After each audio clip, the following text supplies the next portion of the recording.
Está silenciada, Angie. Angie está No. silenciada. Sí, perdón, buenas noches a No se todos. preocupe. Les damos la más cordial bienvenida a este espacio. Este es el webinar en Ciencias Bíblicas de las Sociedades Bíblicas Unidas. Como siempre es un gusto tenerlos a todos aquí. Y antes de iniciar este hermoso tiempo, quiero que pongamos todo en las manos de Dios, así que les invito a que me acompañen en una pequeña oración. Señor, te damos muchas gracias por este día que nos regalas. Gracias, Señor amado, por cada persona que ha tomado el tiempo para conectarse, porque tiene en su corazón querer aprender más de ti, Señor. Gracias por el equipo de las sociedades bíblicas que siempre está detrás de este webinar que hace posible, Señor, que podamos llevar tu palabra a tantos lugares, Dios. Gracias por el profesor Alberto y por todos los profesores que han pasado por este espacio. Gracias por su disposición a enseñarnos todo ese conocimiento que tienen, Dios. Gracias, Padre bueno, por tu misericordia, gracias por tu amor y gracias por tu palabra que nos consuela, nos exhorta, nos sustenta cada día, Señor. Te bendecimos y te amamos profundamente. En el nombre de Jesús. Amén.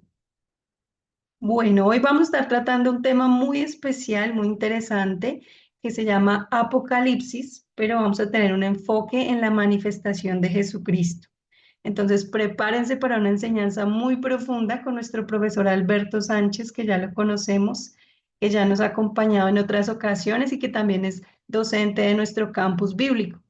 Y recuerden que para que todos puedan participar por un valioso recurso bíblico que sorteamos al final, deben escribir en el chat su nombre y su país. A veces nos pasa que al final, cuando estamos revisando a quién poner como ganador, no tenemos ganadores porque no se escriben muy poquitas personas, personas que ya ganaron antes. Entonces, la idea es que también puedan ganar nuevas personas. Entonces, recuerde su nombre y su país en el chat para que puedan participar por el recurso bíblico. ¿Cómo hacen para reclamar este recurso bíblico? Se comunican con la sociedad bíblica de su país para que le hagan entrega del recurso. Entonces, mientras ustedes escriben ahí su nombre y su país, como es nuestra costumbre, vamos a leer el versículo que nos va a guiar hoy en este tiempo de lectura de las dos versiones. Vamos a estar leyendo la Reina Valera 60 y la Reina Valera contemporánea. Bueno, aquí lo vemos proyectado. Entonces, la Reina Valera 1960, Salmo 109, del versículo 29 al 30. Sean vestidos de ignominia los que me calumnian, sean cubiertos de confusión como con manto. Yo alabaré a Jehová en gran manera con mi boca y en medio de muchos le alabaré. Y la versión en Reina Valera contemporánea nos dice, cubre de vergüenza a los que me critican, que la confusión los envuelva como un manto. Yo te alabaré, Señor, con mucho gozo, te cantaré en medio de una gran multitud. ¿Cuál es la diferencia aquí de las traducciones? La Reina Valera contemporánea lo que hace es actualizar esas palabras que de pronto están en desuso, que son muy antiguas, que usó la Reina Valera 60, y lo cambia por un vocabulario más común, más entendible en el español de hoy. Eso hace pues que el texto sea más fluido, más directo, eh, y esta versión de Reina Valera contemporánea mantiene fiel la tradición del castellano, o sea, fiel la interpretación de la Reina Valera. Entonces, los invitamos a conocer nuestra versión Reina Valera contemporánea. Y ahora sí, a lo que vinimos. Es un verdadero honor para nosotros, como siempre, presentar a nuestro distinguido invitado el día de hoy, que es el profesor Alberto Sánchez. El profesor Alberto Sánchez es un teólogo, educador y líder con vasta trayectoria académica y ministerial. Él posee un impresionante recorrido formativo, destacando su doctorado en teología y una maestría en teología sistemática. Además, cuenta con formación en psicología pastoral, educación y misiones. En su experiencia ministerial, el profesor Sánchez ha sido un pastor ordenado de la Iglesia Presbiteriana de Jesucristo en el Perú, sirviendo también en diversas iglesias para las Asambleas de Dios y la Alianza Cristiana y Misionera en varias ciudades. A nivel educativo, ha ejercido como director de la Escuela Superior del Seminario Teológico Evangélico Presbiteriano del Perú y ha sido fundador y director de múltiples institutos y seminarios bíblicos a lo largo de su carrera. Actualmente es profesor en diversos seminarios en el Perú y, por supuesto, en nuestro campus bíblico. Entonces, bienvenido, profesor Alberto, le damos una cálida bienvenida y la audiencia es toda suya. Muy bien. Gracias, hermana Angie. Buenas noches para todos y gusto de estar aquí compartiendo con ustedes después de un tiempo, como nos decía Eduardo, en intermedio, en los inicios de toda esta tarea. Estamos en la casa, siempre hemos estado compartiendo y esta oportunidad vamos a hacerlo también con mucho gusto. ¿No? Una de las cosas que también, bueno, no por querer hablar más de mí, sino hay un detalle más. O sea, hoy estoy también de director en un seminario. El seminario se llama La Buena Semilla. Es un seminario que iniciamos el 2001 y que ahora lo he retomado nuevamente. Esperamos que Dios también nos dé una bendición con toda esa tarea y ese trabajo que estamos realizando y haciendo también nuestras labores ministeriales, pastorales también. Vamos entonces a trabajar lo que es el tema de hoy, así que vamos a compartir nuestra, nuestra tarea. Aquí, muy bien, ya entró y vamos por este lado. El tema de hoy es Apocalipsis, la manifestación de Jesucristo. Seguramente se han cuando hablamos de Apocalipsis, seguramente la preocupación siempre es fijarnos en las cosas que están dentro, que tienen que ver con los juicios, las cosas terribles que vienen para el tiempo final, las cosas del futuro. Se hace toda una especulación con esto. Se han hecho muchas escuelas, muchas formas de expresar esto. Y aquí, por ejemplo, tenemos... eh, esta imagen nos da más o menos una idea, ¿verdad?, de lo que nos damos en esas revelaciones, ¿no? Ahí están los jinetes del Apocalipsis, ¿no? Y el mundo, ¿no? Que está ahí, digamos, mirando y también participando de todas estas situaciones, ¿no? Convulsiones, violencia, ¿no? Desesperación, ¿no? Y desazón, ¿no? Como que el rumbo del hombre aparece muy lejano, no hay objetivos. Hoy día tenemos un mundo así y con este tipo de amenazas, ¿verdad? Con amenazas de guerra, violencia, enfermedades, pandemias, todo eso prefigura también y algunos dicen, ya estamos en el apocalipsis, ya estamos en ese tiempo, pero no nos damos cuenta de que estamos mirando solamente en el borde y no en el centro de aquello que nos quiso decir el Señor con este libro con el que cierra las Escrituras. Bien, aquí tenemos que mencionar esto, que el Apocalipsis es la revelación de Jesucristo. Lo dice en el comienzo del libro, es la revelación de Jesucristo, es el Apocalipsis de Jesucristo. El Apocalipsis tenemos que cambiarle el énfasis que tiene negativo, terrible, de dolor, de muerte, de tragedia, con el hecho de que el Apocalipsis es una revelación. La palabra apocalipto revelación, ¿no? Y es la revelación de Jesucristo que dio a su siervo Juan, ¿no? Eh, entonces, su mensaje es que Cristo es el Señor, ¿no? En medio de una situación de convulsión, ¿no? Del primer siglo, un tiempo difícil también, cada tiempo, cada momento en la vida de los hombres, de las naciones, tiene sus puntos de crisis, ¿verdad? Bien, entonces aquí tenemos ese elemento en el contexto en que Juan recibe esta revelación. Y sobre todo, desde el comienzo presenta el culto al Señor. al comienzo hay algo que se nos escapa en medio de lo que parece más atrayente y también ese aspecto como de terrorífico, ¿no? Nos olvidamos que en los primeros momentos Juan se le presenta al Señor, lo ve, se manifiesta, luego viene el mensaje a las iglesias y el culto. Y ese culto en desafío al emperador, ¿no?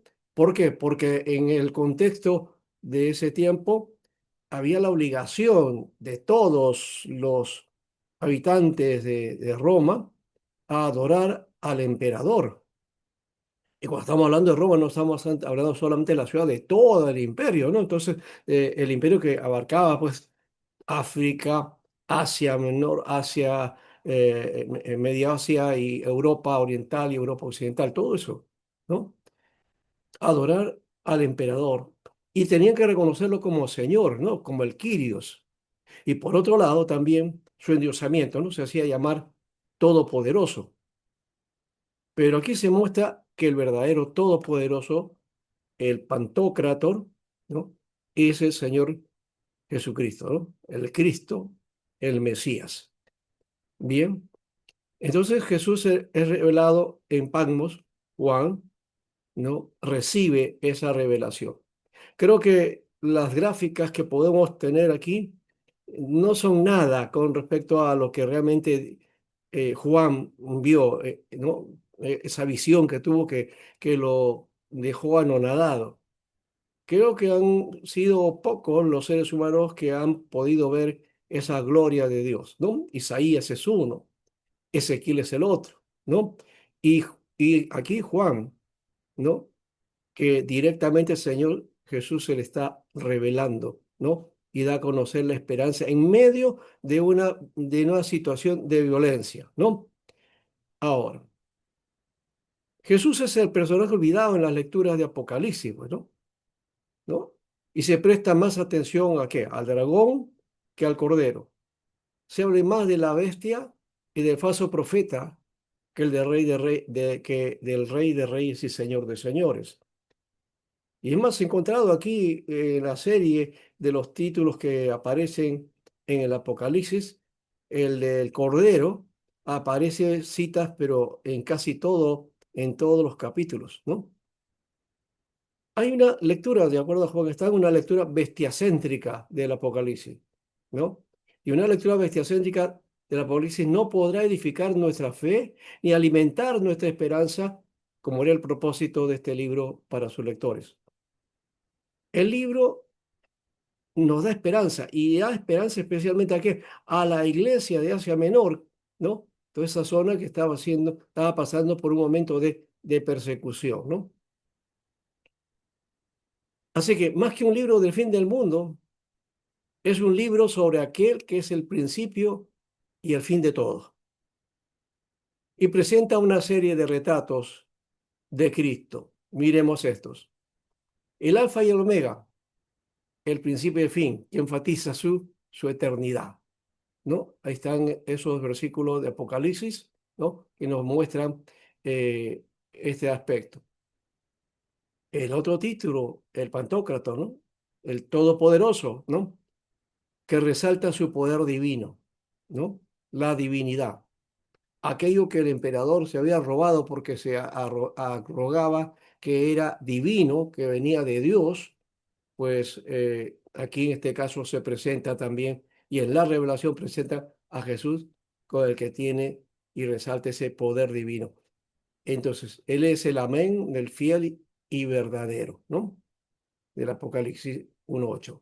También aquí está, he visto esto, el Cordero de Dios aparece la mención más que en cualquier otros títulos que encontramos aquí, ¿no? Aquí resalta su papel sacrificial y su conexión con la creación, ¿no? Desde el capítulo 5, ¿no? Eh, pasando por el 6, 7, luego también el 12, el 13, el 14, el 15, 17, 19, 21 hasta el 22. Encontramos entonces esa referencia al Cordero, pero no es una referencia así tangencial, es una referencia central, ¿no? Es el centro, ¿no? Él es el que tiene, ¿no es cierto?, el protagonismo principal en este libro. Por otro lado, el Rey de Reyes y Señor de Señores, su autoridad soberana sobre todos los poderes mundiales. No es la idea de un Dios que está ahí sentado en un trono y como que cansado y mirando al mundo a la deriva, ¿no? Y diciendo, pobrecito este mundo que he creado, ¿no? Como que a veces uno piensa de esa manera, ¿no? Como va el mundo, parece que Dios estuviera en otra parte, pero Dios es el que tiene la autoridad, Él es el soberano, Rey de reyes y Señor de señores, ¿no? Él es el fiel y verdadero testigo, ¿no? Que da testimonio de la verdad. Por otro lado, es el primero y el postrero. Esa es la misma referencia a el alfa y la omega, ¿no? Que subraya entonces que Él es eterno. Y aquí solamente quiero hacer un detalle, acá aparece el alfa y omega dentro de la versión, porque Apocalipsis fue hecho en griego, pero el contexto de Juan, él era del mundo judío, del mundo hebreo, ¿verdad? Y por supuesto él estaba más emparentado con su lengua, ¿no? El arameo y el hebreo. Entonces, cuando habla del alfa y omega, está hablando de que él es el Aleph y el Tat, de acuerdo al alefato hebreo, ¿no? ¿No? Entonces, es la referencia ahí sobre la eternidad. Bueno, hay unos elementos importantes aquí con este aspecto de las letras hebreas dentro de la mística judía, ¿no? Les da un carácter especial y que esas letras inclusive estuvieron a la presencia de Dios. Hay un Midrash que cuenta esa historia, ¿no? Entonces, por eso yo creo que de alguna manera esto es a esa referencia, ¿no? De esas, la primera letra del hebreo y la última, ¿no? El león de la tribu de Judá, por otro lado, ¿no? Él es el prometido de la tribu de Judá, ¿no? Ese león, el hijo de David, ¿no? El descendiente de David, del linaje de David. De hecho, que él cumple esa promesa y cumple muy bien, porque él vino en el nombre del Señor para hablar a la casa de David y tomar ese trono. Por otro lado, también vemos aquí que el tema entonces central es el señorío de Cristo y todo el libro está subordinado a él. Y para interpretar bien, entonces necesitamos nuestra mente sujeta a la cautividad a Cristo, como dice 2 Corintios 10:5, y también una imaginación rigurosa y disciplinada para no ver nada sino a Jesucristo. De paso, hay que leer el libro entendiendo que hay muchos símbolos, ¿no? Muchas figuras. Y hay que hacer uso de mucha imaginación también, pero desde el aspecto de resaltar a Jesucristo, porque el libro nos demanda eso. Por un lado, del primer capítulo, ahí encontramos a Cristo, ¿no? Como en la visión, ¿no es cierto? Un himno a Cristo y hay una visión de él. Luego su voz y mensaje a las comunidades de Asia Menor. Y en el capítulo 5 el anciano lo muestra como un león, pero Juan lo ve como un cordero, único y digno de abrir los sellos. En el 11:15 vemos el victorioso Señor de señores y en el 19:11 el invencible guerrero montado en un caballo blanco. Y finalmente en el 21:1-9 vemos al esposo de la nueva Israel, ¿no? En medio de la revelación entonces de Jesús, que se interrumpe para las visiones para transmitirle 7 cartas aquí, ¿no? Se interrumpe esa revelación porque la revelación va a continuar. Es Jesucristo que vamos a ver en todo este libro. Pero aquí entonces hay una acápite y Jesús entonces le transmite a Juan 7 cartas que tiene que escribir, 7 mensajes, ¿no? que da el Señor a las iglesias, ¿no? Y son congregaciones específicas, ¿no? Eso muestra el corazón del Señor por su iglesia, el cuidado por ella. Hay advertencias, está el consuelo pastoral, ¿no? Todo eso lo trata de transmitir Juan, ¿no? Y nos hace entender entonces el mensaje de este libro en las circunstancias que está la iglesia de Asia Menor, las iglesias que necesitaban tener entonces esta esperanza del Señor. Aquí está este mapa antiguo y vemos entonces el lado de Asia Menor, ¿no? Asia Menor y por este lado, el lado que va hacia el mar Egeo, y aquí está otro mapa que nos puede servir aquí, ¿no? Y encontramos las 7 iglesias, las 7 ciudades, ¿no?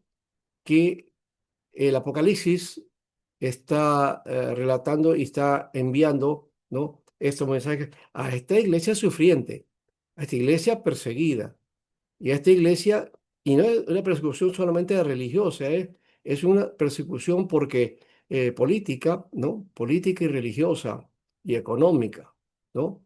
Es el imperio que está presionando, ¿no? A sus súbditos para que, reconozcan la divinidad del emperador, ¿no? Y que ese imperio viene del Dios alto y sublime para ellos, ¿no? El Dios. Aquí tenemos, por ejemplo, la iglesia de Éfeso y el mensaje que le da: tengo contra ti que has dejado tu primer amor, ¿no? Eso es al final, digamos, aquello que Dios ha visto en Éfeso. Le dice las bondades también y las virtudes que tiene, pero aquí hay una advertencia muy importante. Después viene, aquí está, ¿no? Éfeso, ese es el templo de Artemisa, ¿no? La Diana que nosotros conocemos en la Biblia, así aparece en nuestra Biblia como Diana, ¿no? Es Artemisa, es esta diosa de los Efesios. Aquí un plano, una vista aérea de Éfeso, ¿no?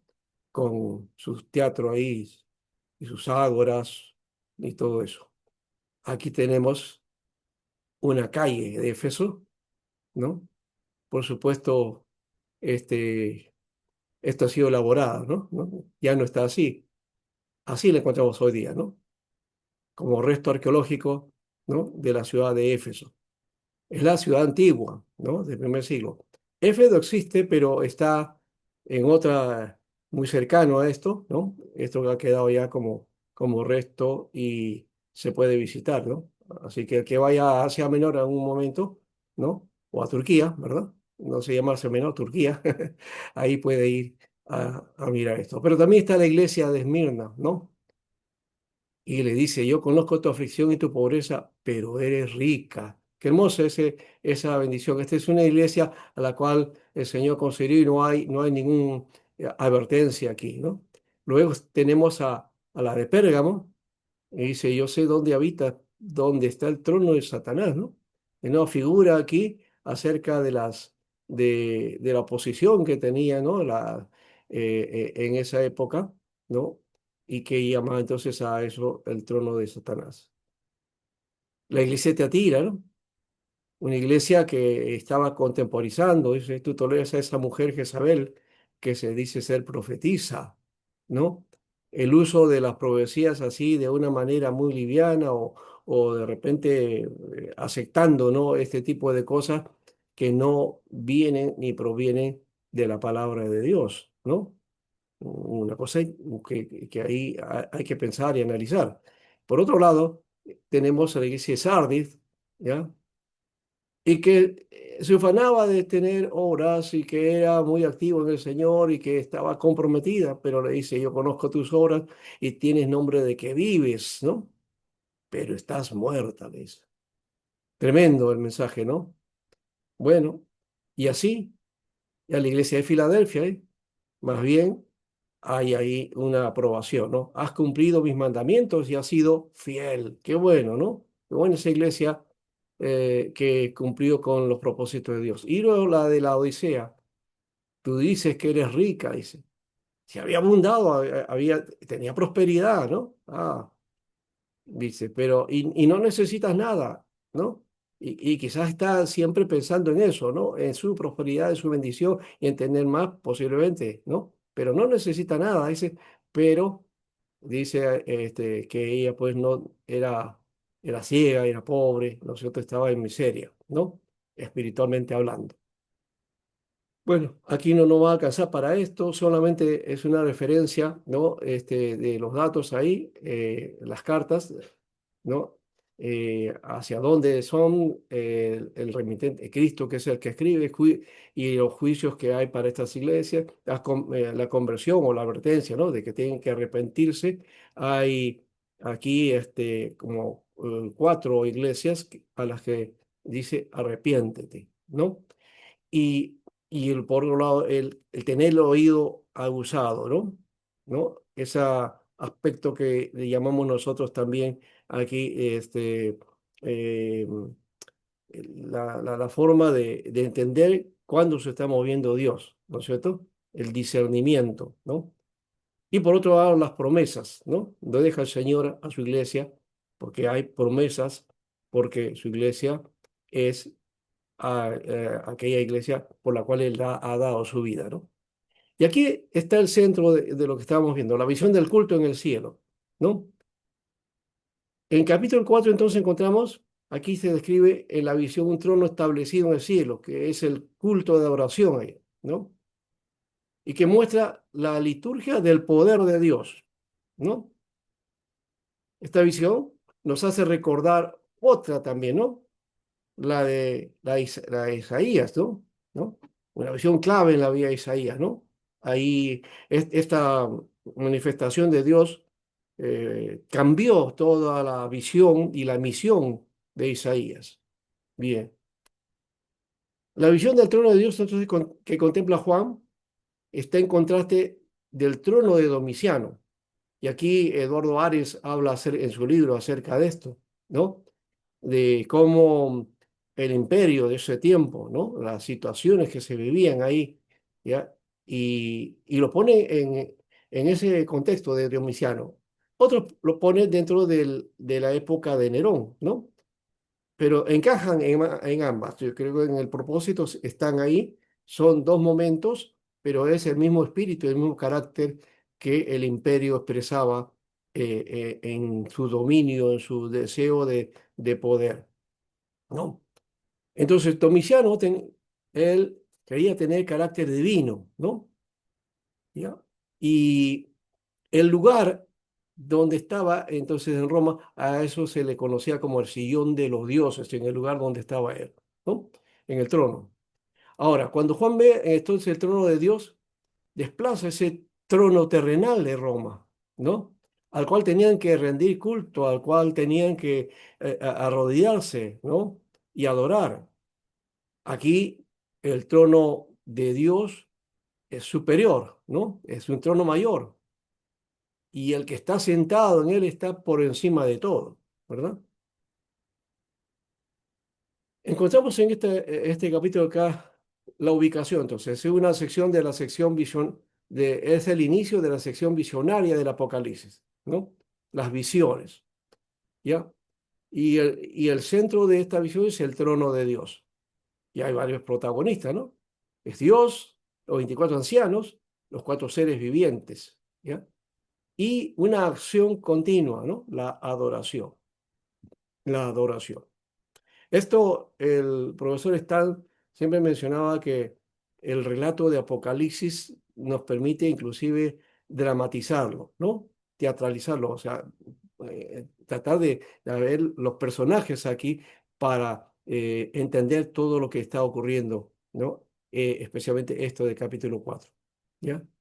Y aquí el mensaje es que Dios es digno de gloria porque Él es el creador. Él es el creador, ¿no? También, y a Cristo lo encontramos como redentor. Y hay 2 elementos que aparecen ahí en Apocalipsis, el capítulo 4 y el capítulo 5, ¿no? A Dios lo presenta en el trono, creador. Y en el capítulo 5 encontramos al Cordero, ¿no? Y ahí se muestra a Dios redentor. Y esto nos define porque en Génesis también encontramos lo mismo, encontramos a un Dios creador y también encontramos al Dios redentor, ¿no? Son base de todo el texto, de todo el mensaje en la Biblia, ¿no? Que se va desarrollando hasta el Apocalipsis. Y aquí entonces cierra con esa enseñanza el Señor y tomando en cuenta esto que es básico e importante para nuestra fe, ¿no? Y aquí las claves teológicas encontramos eso, se muestra la liturgia, ¿no? La liturgia del cielo. Esta liturgia que debe ser referente para nuestra liturgia también. Estamos hablando de nuestros servicios, de nuestra adoración, de nuestro culto, ¿no? A veces nuestro culto está centrado en nuestra organización, en nuestra institución, denominación o iglesia particular, ¿no? Y olvidamos el centro del culto que tiene que ver con mostrar, ¿no? Esa soberanía divina, ¿no? Y esa relación de la comunión del cielo con la tierra, ¿no? ¿No? Dios en el servicio, en el culto, ¿no? Se acerca y nosotros nos acercamos a Dios, ¿no? Y estamos en esa comunión con Dios. Ahora, por otro lado, aquí encontramos esto. No se puede derivar entonces que el gobierno de Dios está por encima de todos los gobiernos. Y aquí tenemos que tener cuidado. Algunos dicen, bueno, estamos interesados en las problemáticas que vivimos nosotros en nuestros países, ¿no? Y hasta a veces esas cosas no queremos hablar entre nosotros, pero sí hay inquietudes y situaciones, ¿verdad? Y pensamos que eso, bueno, al final no es nuestro tema, dediquémonos a Dios.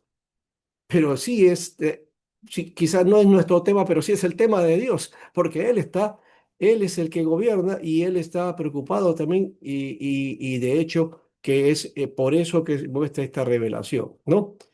¿Ya?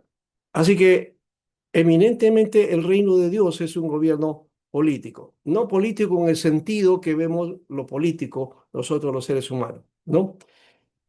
Eh, Sin dejar de ser su carácter divino y espiritual, ¿no? De donde procede, ¿no? Y ante el ataque y la persecución, Dios da la visión de seguridad, porque hemos dicho, ese ataque, esa persecución, no era solamente de nivel religioso, sino también había elementos políticos. Tenían que reconocer al emperador como el Kyrios, como el Señor, y la iglesia tenía su propio Señor. Entonces, Jesús vendría a ser, digamos, la oposición y los cristianos serían los subversivos, ¿no? Los que se oponían entonces a las reglas y a las normas del imperio. Entonces, tenían que perseguirse o eliminar a esa gente que está estorbando el propósito del imperio y del emperador, ¿no? Pero Dios les da la seguridad porque Él está presente en su trono.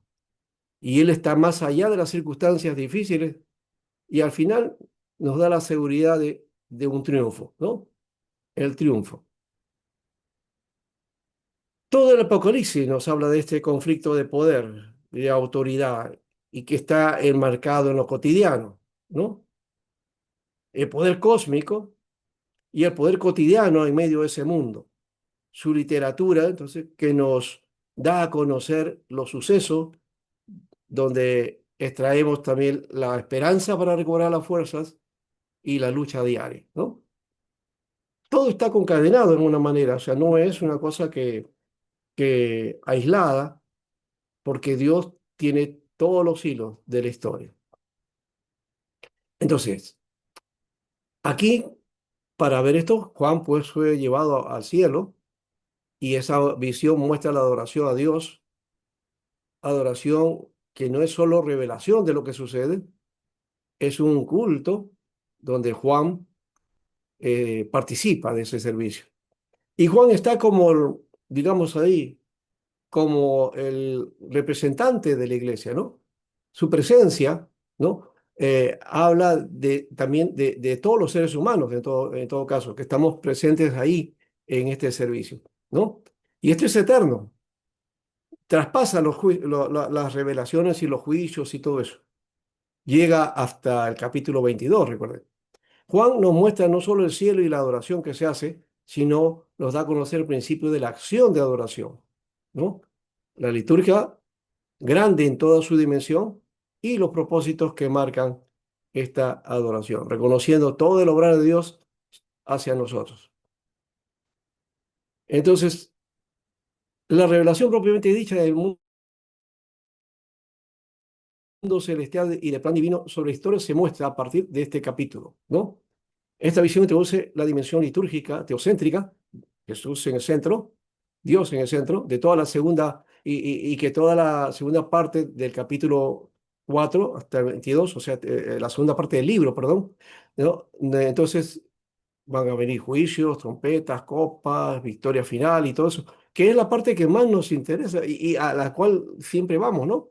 Y hemos hecho tantas escuelas y tantas tesis e hipótesis, ¿no? O posturas que hasta se inventan nuevas, ¿no?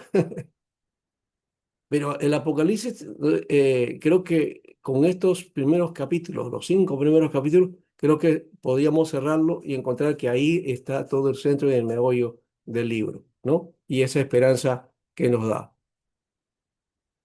De paso, estas revelaciones, estos juicios, se están dando mientras Juan está ahí con el Señor, ¿no? Lo lleva ahí, se va a ver a los ángeles o los caballos que llegan, él ve las cosas terribles que llegan, pero siempre vuelve otra vez y encontramos a los 24 ancianos, ¿no? A los seres vivientes y la adoración al Señor. Siempre vemos eso en medio de esos juicios, ¿no? El capítulo entonces puede dividir en 4 secciones, ¿no? La invitación a subir a la apertura del cielo, ¿no? Eh, que es la visión de Juan, ¿ah? Él sube al cielo, algunos lo interpretan como ese aspecto del rapto, pero no tiene nada que ver con eso tiene que ver más bien con la revelación que se está dando a Juan, ¿no? De poder ingresar a mirar y a ver todo el propósito de Dios en el cielo. Luego se ve el trono que está sentado y al que está sentado en él, ¿no? Y Juan lo describe, ¿no? Hay símbolos y otras cosas más que nos evocan a Ezequiel, también a los juicios y a las este, estas plagas del Éxodo también, ¿no? Y todo eso. Ahora, luego también tenemos nosotros aquí los 24 ancianos y los 4 seres vivientes también, ¿no? Que tipifican en este caso a todo el pueblo de Dios, ¿no? Los 24 ancianos, ¿no? Y los 4 seres vivientes, ¿no? Que, que evocan a los querubines de Ezequiel, ¿no? ¿No? Desde esa perspectiva estamos ahí, ¿no?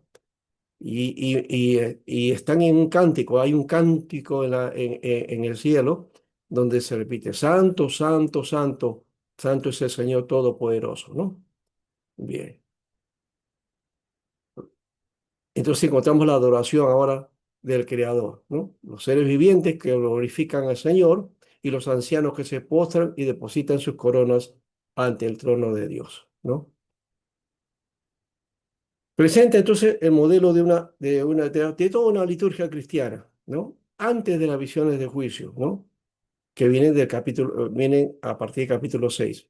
Y se nos muestra que en el cielo todo es adoración, ¿no? De esto también las oraciones de la tierra participan, ¿no? De esta liturgia eterna, ¿no? Y bueno, entonces ahí encontramos, ¿no? La convocatoria, el trono, las vestiduras blancas y las antífonas alternas, o sea, es decir, los cánticos, ¿no? Que tienen una estructura antifonal, ¿no? ¿No? Es el cántico que viene con respuesta, ¿no? ¿No? Y los elementos que encontramos aquí con significado teológico. El trono, la soberanía de Dios sobre la historia y el cosmos, el arco iris, signo de alianza y misericordia, los relámpagos y truenos, manifestaciones teofánicas del poder divino, que también no hemos hablado de eso, también hay sonidos, ¿no? Los ancianos, los 24 ancianos, plenitud del pueblo de Dios, ¿no? En los 4 vivientes, la creación entera en actitud de alabanza, Algunos hablan de esos cuatro vivientes, son los evangelistas, pero es mucho más, se da este aspecto de la creación. Las coronas depositadas al reconocimiento de que toda victoria humana pertenece a Dios. Y el himno final, la confesión de Dios como creador antes de la visión del Redentor.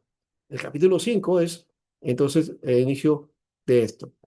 Y vamos para ir terminando. El primer sellado y el cordero se encuentran en los 7 primeros versículos del capítulo 5. Y comienza este libro con, el relato del capítulo 5 comienza con un detalle, ¿no? Un libro, un rollo es, ¿no? Escrito por dentro y por fuera y sellado con 7 sellos, ¿no? El libro sellado, ¿no? Eso nos remite a Ezequiel, ¿no? 2:9 al 10, donde el profeta recibe un rollo con lamentaciones, gemidos y ayes. El libro entonces contiene el destino de Dios sobre la historia, pero nadie lo puede abrir, ¿no? Y el llanto de Juan expresa ese drama teológico. Si nadie lo abre, la historia queda sin sentido. No hay posibilidad aquí, ¿no?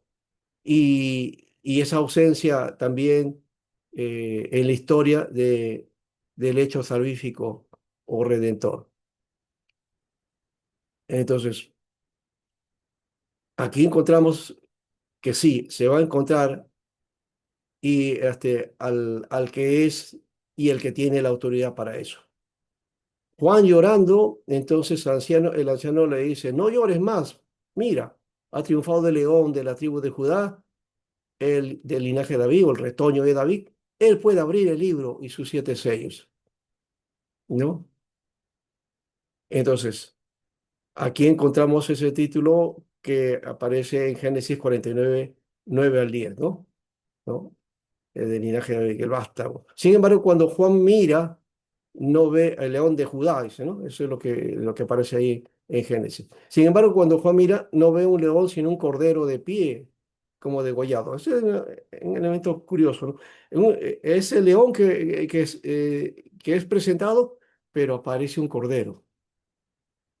Esto habla de qué? Del sacrificio, ¿no? Porque es un cordero como degollado, ¿no?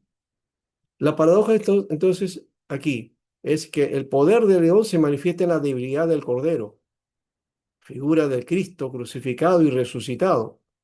El cordero tiene 7 cuernos y 7 ojos, símbolo de la plenitud de poder y de conocimiento, ¿no? Muy bien. Esto nos ilustra en alguna manera, ¿no? Lo que Juan estaba viendo. La adoración al cordero ahora. Los 4 seres vivientes y los 24 ancianos se postraron ante el Cordero. Así como adoraron al que estaba en el trono de Dios, ¿no? Que estaba ahí, ahora la atención va hacia el Cordero, ¿no? Y cada uno tiene un arpa, ¿no? Que es instrumento de alabanza y copas de oro llenas de incienso, las oraciones, ¿no? De los santos. Un símbolo claro de la intercesión y la oración litúrgica. Y entonan un cántico nuevo, ¿no? Oda, un odicainé, un cántico nuevo. Una expresión veterotestamentaria del Antiguo Testamento que está asociada a la redención y a la victoria divina, ¿no? Bien, el himno de los versículos 9 y 10, que es una cristología, ¿no? Litúrgica, ¿no? El Cordero es digno por su sacrificio redentor, no por la fuerza militar, no porque ha tomado el poder militarmente, ¿no? ¿No? ¿Ya? Creo que por ahí hay un país que habla eso, dice, ¿no? En su lema, ¿no? ¿No? En su fuerza está el poder, ¿no? Y aquí no. Aquí el poder está en ese sacrificio redentor. El lenguaje de reino y sacerdotes, de paso, ¿no?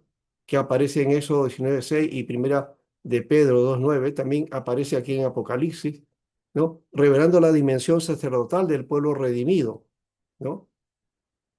Y se ve el paralelismo con el culto celestial del capítulo 4. En realidad es una consecuencia, ¿no? Ese culto continúa ahora en esta parte, es decir, son 2 momentos del culto y la adoración ahí en el cielo, ¿no?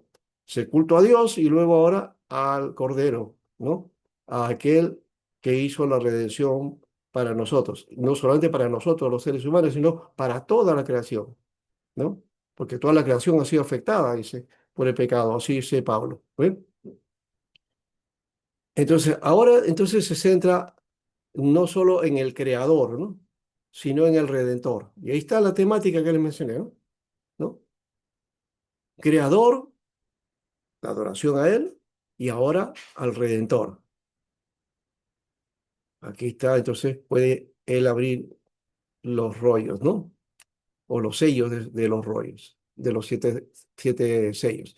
La expansión cósmica de la alabanza ahora, ¿no? La visión se amplía.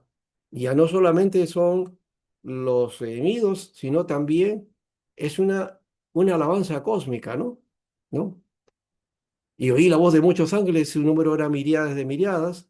Los ángeles entonan otra doxología. Dice, digno es el Cordero, el degollado, de recibir el poder, la riqueza, la sabiduría, la fuerza, el honor, la gloria y la alabanza. Aquí hay 7 cosas que son clave, 7 atributos que hablan de la plenitud, ¿no? Y un coro perfecto de alabanza, ¿no? Que es el versículo 12. Y finalmente, toda la creación se une en la última doxología. Qué precioso, este culto en el cielo creo que no puede, aquí en la tierra no se puede comparar ninguno, ¿no? Por más glorioso que nosotros veamos nuestros servicios y nuestros cultos, ¿no? Y que los pueden ser, ¿no? No lo digo no, sino que lo que está viendo Juan y lo que está participando, porque no solamente está viendo, él es partícipe, es protagonista también de esto, ¿no? Y el versículo 3 dice, al que está sentado en el trono y al Cordero, la bendición, el honor, la gloria y el poder por los siglos de los siglos, para siempre, ¿no? La adoración ya no distingue entonces entre Dios y el Cordero ahora. Ambos comparten el mismo trono y la misma gloria, ¿no? Se unifican. Y teológicamente, esta es una de las afirmaciones más fuertes de la divinidad de Cristo, ¿no? Aquí creo que tenemos una base para hablar acerca de esto y darlo a conocer y hablarlo, ¿no? Ahora, la interpretación teológica global. El capítulo 4, junto con el 5, constituye una gran liturgia celestial que estructura todo el Apocalipsis. El capítulo 4 celebra a Dios Creador, el capítulo 5 a Cristo Redentor, ¿no? El Cordero degollado pero victorioso, ¿no? Ambos forman la base de la teología del Apocalipsis.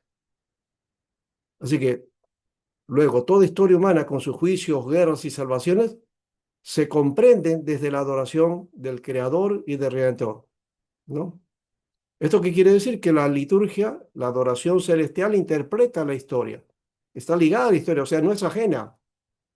Y aquí creo que hay que corregir nuestra actitud, ¿no? En nuestras iglesias, porque cuando vamos a la iglesia como que nos elevamos ahí ante Dios y estamos en un momento espiritual y luego salimos fuera, o sea, dejamos la realidad, ¿no? De nuestro mundo y cuando venimos afuera ya nos olvidamos de aquello que hemos hecho, nuestro acto espiritual fue cumplido, pero está desligado de nuestra realidad y de nuestros problemas o situaciones. Acá no, acá se muestra, ¿no? Y están en conjunto, uno y otro. Entonces hay unidad del culto celestial aquí, presenta una liturgia trinitaria, el Padre que es adorado como Creador, el Hijo como Redentor y el Espíritu que aparece simbólicamente en los 7 espíritus de Dios. La liturgia terrestre participa de la celestial, ¿no? Esto es una visión litúrgica del universo, ¿no? Y la iglesia, cuando celebra, se une a esta adoración eterna. Entonces también vamos hacia ahí. Cristología del Cordero, el título Cordero degollado o Cordero sacrificado, ¿no? Pero de pie, ¿no? Concentra la paradoja pascual, la muerte, resurrección y sacrificio, victoria, ¿no? Y la dimensión universal, la redención abarca toda tribu, lengua, pueblo y nación, ¿no? Y esto anticipa la visión escatológica, ¿no? Es decir, toda tribu, toda lengua, todo pueblo y nación están también alabando al Señor, ¿no? Es todo el universo. Y la aplicación espiritual y eclesial para la iglesia, esto invita a la liturgia terrena como participación en el culto eterno, ¿no? Y cada Eucaristía, acción de gracias, cada momento ante la mesa del Señor es una ventana abierta al cielo, ¿no? Para el creyente invita a recordar o reordenar la vida desde el trono de Dios, que el mundo no gira en torno al poder humano, sino a la soberanía divina, ¿no? Y para la historia, recuerda que por encima de los conflictos y catástrofes existe un orden de gracia y alabanza que sostiene todo. Y ahí está nuestra esperanza. Y aun cuando en el relato aparecen los aliados, ¿no? El dragón dominando y destaca a Jesús como vencedor de todas las fuerzas del mal, Jesús es el centro de la historia y el Señor del presente y del futuro. Cristo es el Señor, ¿no? Porque Cristo vive, el llanto se convierte en canto y la endecha en doxología. Qué bueno. Vamos terminando así este tiempo y viendo al Señor, que es el soberano, el Dios todopoderoso, creador y redentor. Que Dios nos bendiga y gracias por este tiempo, hermanos, que hemos participado. Espero no haber demorado mucho el tiempo. Gracias. Gracias, profesor Alberto. Excelente charla.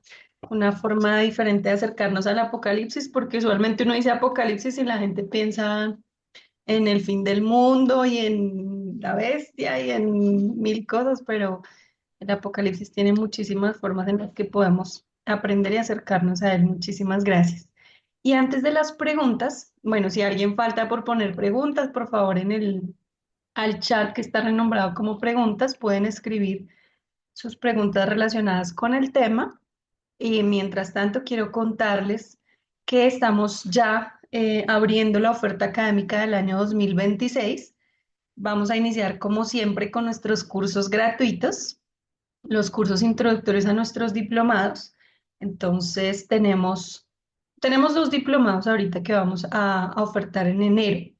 Y en cada diplomado se hace un curso introductorio. Entonces, este curso, como les indico, es totalmente gratuito. Son 3 clases de 1 hora cada una. Y ahí vemos, el primer curso se llama Sabiduría Bíblica para tiempos difíciles. Vamos a estar aprendiendo en la primera clase la sabiduría que consuela, cómo usar los salmos en tiempos de angustia. En la segunda clase, Job y el ministerio del misterio del sufrimiento. Y en la tercera clase, el 8 de enero, Eclesiastés, encontrar sentido en medio del caos. Para las personas que quieran el certificado del curso, también se les puede entregar. El otro curso que vamos a estar ofertando es de nuestro diplomado en Educación Cristiana Innovadora. Bueno, ustedes saben que hemos venido realizando hace algunos años un diplomado en Educación Cristiana, pero este es uno nuevo, con un pensum totalmente nuevo.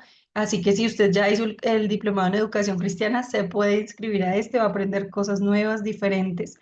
Lo que queremos entonces es iniciar con este curso introductorio que se llama Enseñar la Biblia hoy, y vamos a estar viendo cómo hacer que la palabra cobre vida, cómo enseñarle la Biblia a los niños y cómo pasar del aula o del culto o de la enseñanza bíblica al algoritmo, cómo hacemos para llevar este mensaje a las nuevas generaciones que son digitales. Estos dos cursos, como les indico, son la introducción a nuestro diplomado en sabiduría bíblica para tiempos desafiantes. En este diplomado vamos a estar estudiando los libros sapienciales, pero con un enfoque de cómo los usamos para aconsejar, para acompañar a otros desde esta sabiduría, ¿no?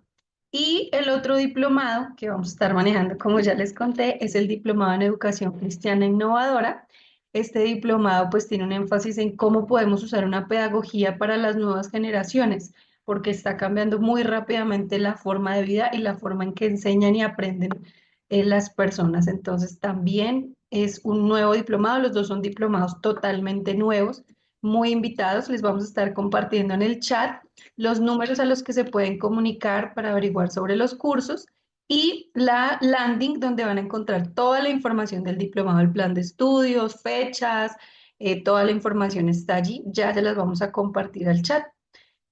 Ahora sí, entonces te dejo, mi compañero Eduardo, con las preguntas para el profesor Albert. Gracias, Angie. Y gracias, Alberto, por la exposición. Tengo que confesar algo. Lo conversábamos en la previa. Apocalipsis es un poquito complicado y me está costando juntar las preguntas del tema, porque ya te imaginarás las varias preguntas que a veces estaban un poquito fuera. Rolando se ríe y lo conversábamos. Y sí que entendemos que el tema es difícil, ¿no? Y acá tengo unas preguntas, Alberto, ¿no? Y me voy a incluir, vamos a apelar a tu parte pastoral también, porque son preguntas para el día a día. Y la lanzo de la siguiente manera. Nos dice, en la ponencia he escuchado que la liturgia debe centrarse en la sabiduría divina y no en la iglesia. ¿Ya? ¿Nos podrías explicar un poquito más como ejemplos concretos? Pero creo que la pregunta va no tanto de iglesia, porque creo que ahí entraríamos a la liturgia de la iglesia, sino en el día a día de cada uno de nosotros. Claro. ¿Cómo podría ser ese caminar, ¿no? En base a lo que nos has planteado, Alberto. Y por eso que digo que apelo ya a tu parte pastoral. Ujú. Bien. Bueno, esto lo podemos ver desde dos ángulos, ¿no? Uno, el hecho de la liturgia que hacemos en la iglesia, y lo otro es nuestra responsabilidad a partir de eso con respecto a nuestras inquietudes personales y cómo adorar al Señor en medio de esas circunstancias. Pero decía también esto de que la iglesia como que está olvidando este elemento y de hecho a veces solamente nos centramos en lo que hacemos como organización, como iglesia local, ¿no? Es decir, nuestro culto ahí, pero hay una característica que en esto me salgo un poquito, en que las iglesias como que tendemos a hacer nuestra, digamos, nuestra vida cristiana, nuestro servicio cristiano, ¿no? Centrado en el templo, ¿no? En lo que hacemos en el templo. Entonces somos templocéntricos, ¿no? Eclesiocéntricos, cuando necesitamos ser teocéntricos. El Apocalipsis nos habla acerca de eso, ¿no? Dios como centro de todo. Y la iglesia, claro, ahí está, pero la iglesia para adorar al Señor, para contemplar y encontrarnos con Él, ¿no? Ese es nuestro lugar. Nunca la iglesia puede tener la centralidad, ¿no? Ahí hay que diferenciar.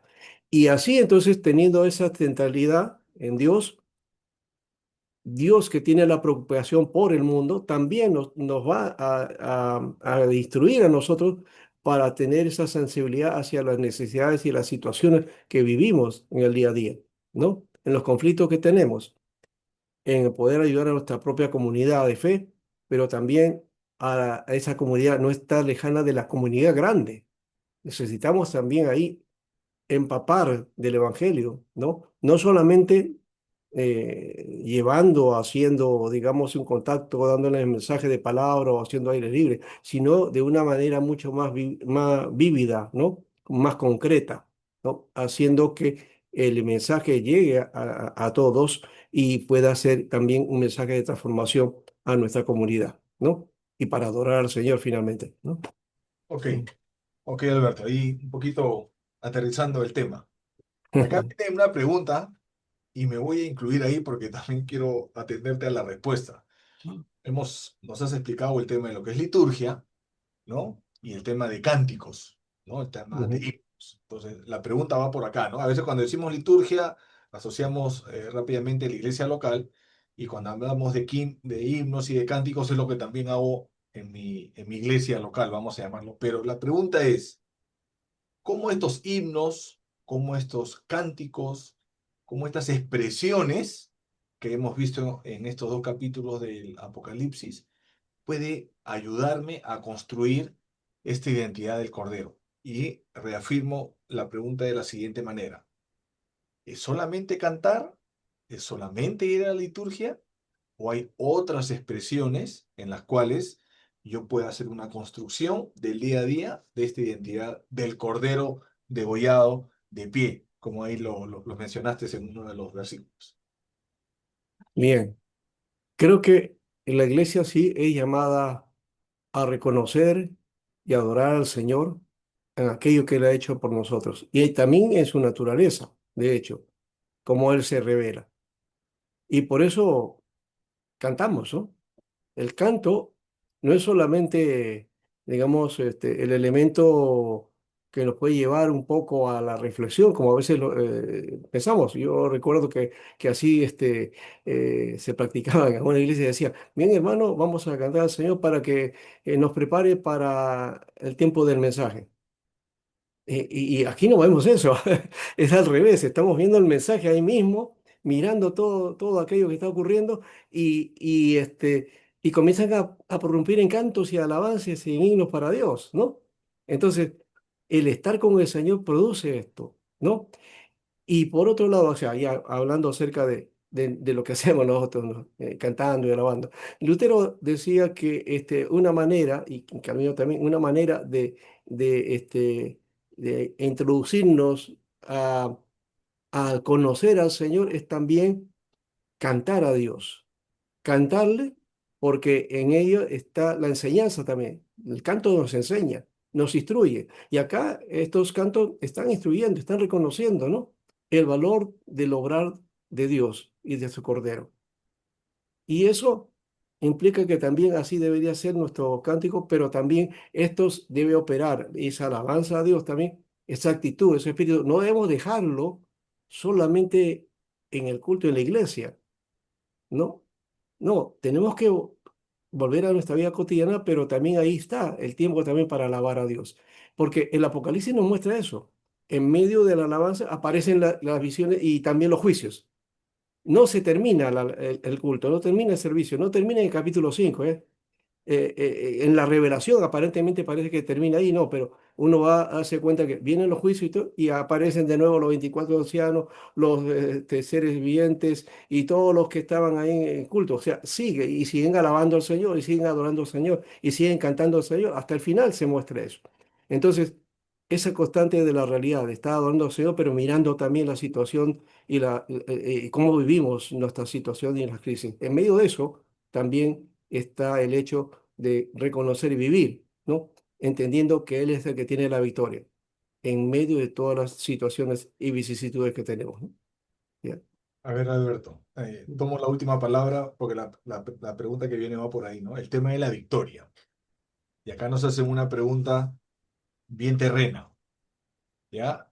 En LATAM, en Latinoamérica, vivimos opresión, mentira, corrupción. Nosotros que somos peruanos ya tenemos 4 presidentes adentro, una política o una realidad totalmente desgastada. Y la pregunta va de la siguiente manera: ¿cómo tomar Apocalipsis 4:5 como esperanza mesiánica en una realidad que parece que a la bestia la tengo triunfante y es el enemigo que va a ganar? ¿Cómo podríamos ver esa esperanza de una vez más lo repito, de este cordero degollado de pie? ¿Qué nos podrías decir ahí, Alberto?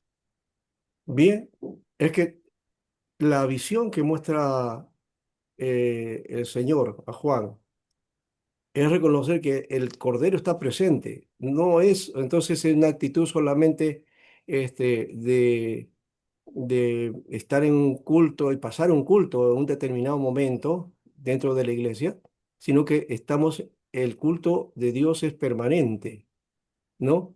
Y en medio de nuestras aflicciones, ahí está el Señor. Parece que el triunfo no se nota o que lo que hizo el Señor como que no hay nada, ¿ya?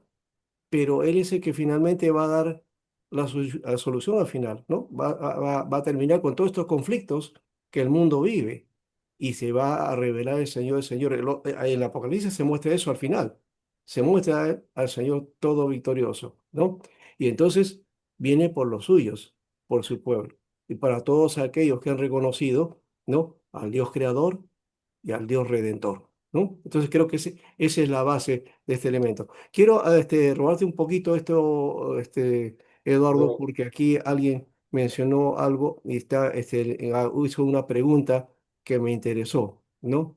Dice aquí alguien que cambia, ¿no? La visión o la interpretación del libro si tenemos la postura que tenemos o la forma en que podamos ir a ver el texto bíblico. Bien, esto creo que es sencillo, es cierto, sí cambia nuestra visión porque depende del punto de vista de donde partes, ¿no?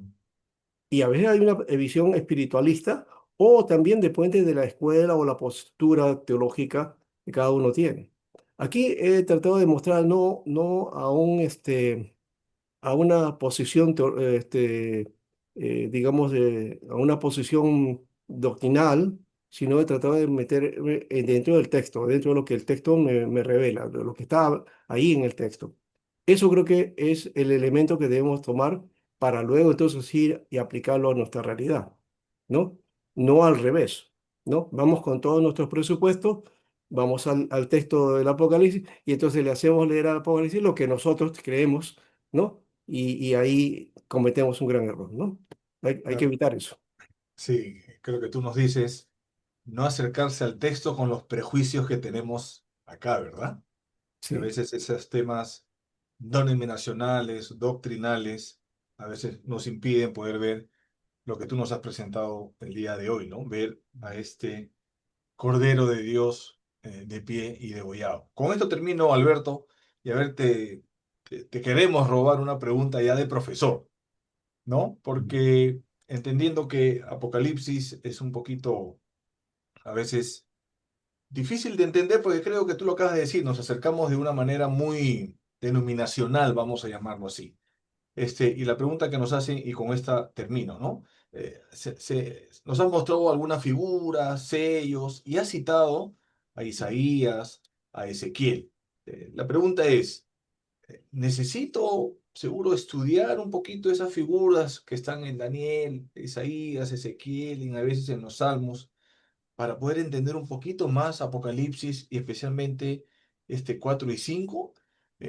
La pregunta va, ¿tendría que hacer una lectura previa de algunos textos para poder enriquecerme más y entender más Apocalipsis 4 y 5? ¿Qué nos podrías decir ahí? Ahí te robo la pregunta del Ya. profesor.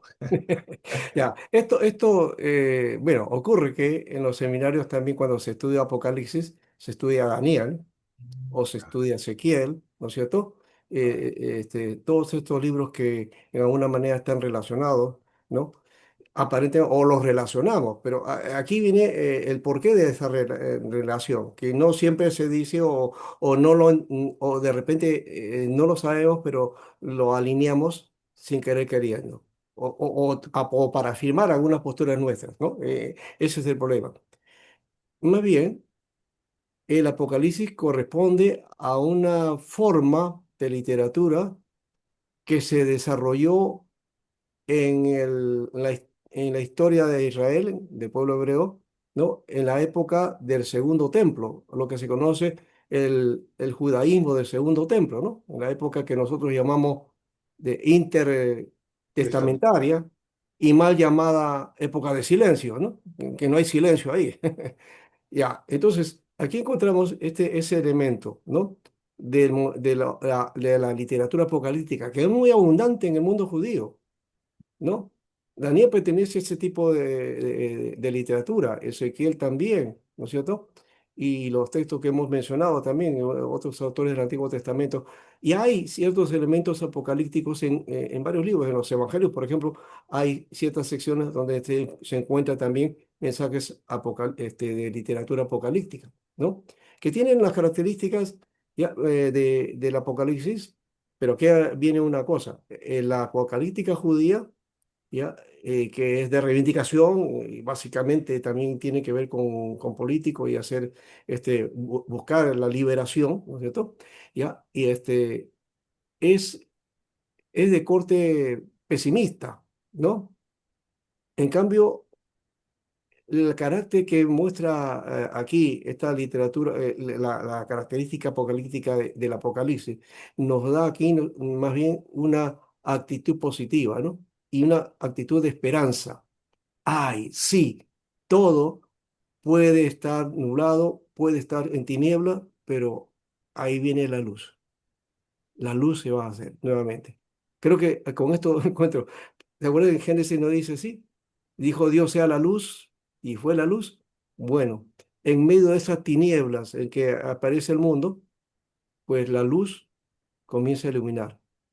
Y la luz, ya el Señor dijo, sea la luz. Es Jesucristo la luz, ¿no? Él que va a iluminar el mundo y que va a dar entonces finalmente la ruta final y también, digamos, el sello final a la historia de este mundo, ¿no? Bueno, Alberto, solamente agradecerte y termino con lo siguiente que acabas de decir. Le escuché a un biblista decir que en esos 400 años del silencio es donde más se escribe y en donde más Eh, se habla.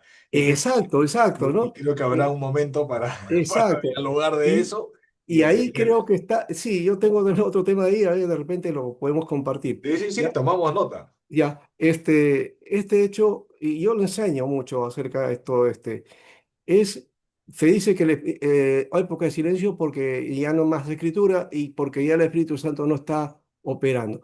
Pero ¿saben qué? En medio de eso, como la literatura aparece más bien, ¿no? Aquello que se había dado en los años anteriores se va a compilar y es Dios el que está guiando también. Su Espíritu está obrando ahí y se va formando también la Israel del primer siglo, porque de la cautividad llegaron y no había nada, ni templo, ni ciudad, todo era una calamidad. Tuvieron que reconstruir todo y se construyó institución, ¿no? El rabinismo, los escribas, la gran Sanedrín, ¿no es cierto? Las sinagogas, ¿no? Un nuevo templo, ¿no? Y la Torá, ¿no? Y todo el proceso, ¿no? De la escritura, todo eso lo encontramos ahí como proceso en realidad de mucho por hacer. Sí, Dios estaba hablando así, Dios estaba Sí, hablando ahí. Sí. así es, Alberto. Hay un tema grande ahí para conversar. Te agradecemos. Muchísimas gracias. Gracias también. Tomarte el tiempo de responder las preguntas y gracias también a todos los que nos dejaron sus preguntas y las disculpas del caso también que hay muchas preguntas que no fueron leídas. Así que le doy pase a mi compañero para ir terminando el día de hoy con este webinar. Gracias. Bueno, creo que estamos listos para prepararnos. Hermanos, tomen nota. Voy a pedir a Angie que me coopere, por favor, con el panel para la próxima presentación que vamos a tener el día viernes. ¿Lo tienes por ahí listo, Angie?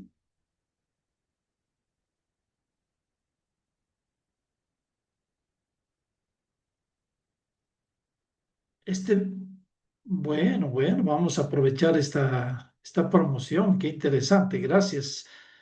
Bueno, hermanos, esta es una Biblia de estudio. La verdad es que ustedes siempre gozan, los hermanos quieren tener una Biblia de estudio, quieren tener la oportunidad de, bueno, tener alguna herramienta interesante. Y con esta herramienta exegética que tenemos en nuestra mano, publicada por las Sociedades Bíblicas Unidas, es versión Reina Valera.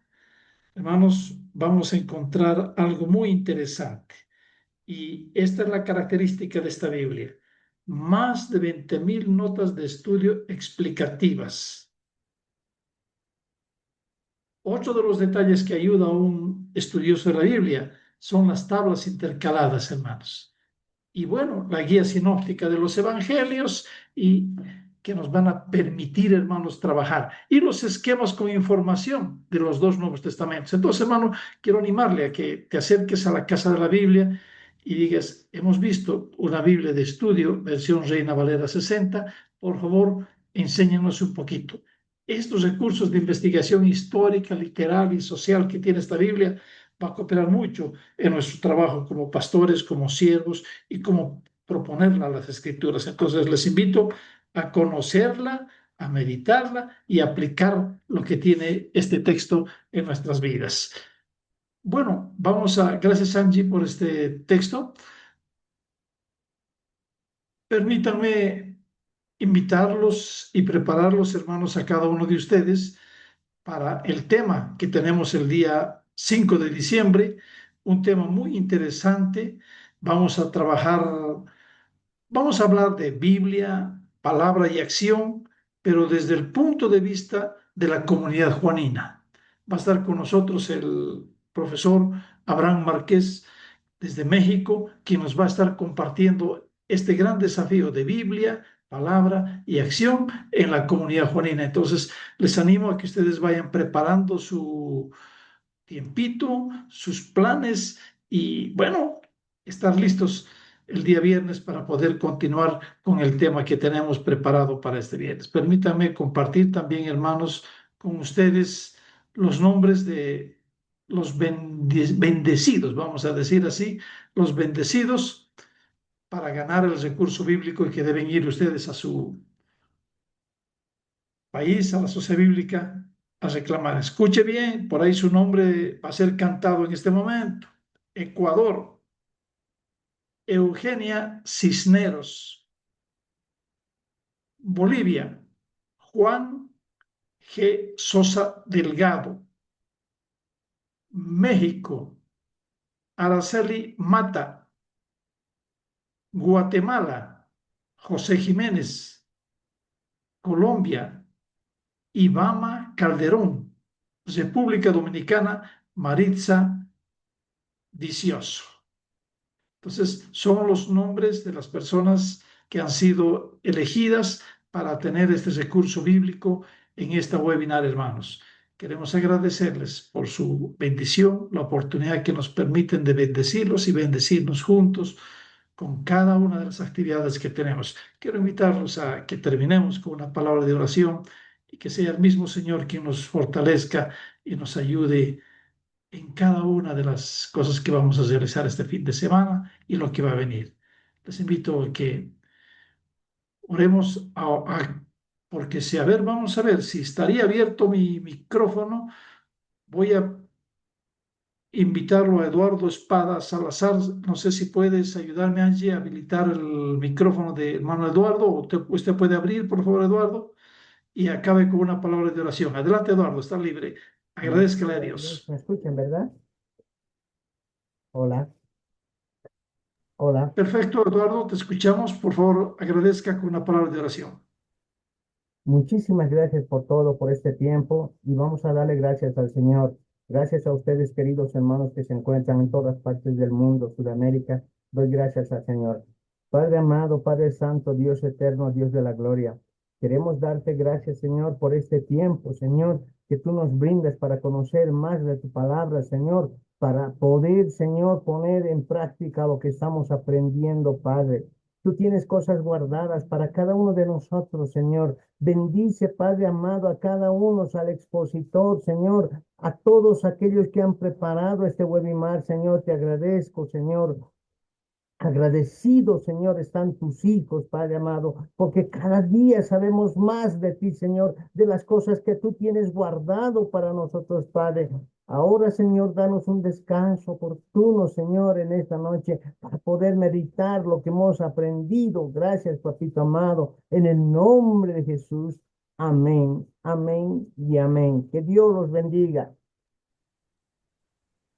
Muchas gracias, apreciados hermanos. Abran sus micrófonos y aprovechen mientras nos permiten la plataforma dar un saludo y Gracias, Alberto. hacernos llegar un Abrazo. saludo también al profesor Muy bien. Alberto Sánchez. Cuídense. Buenas noches.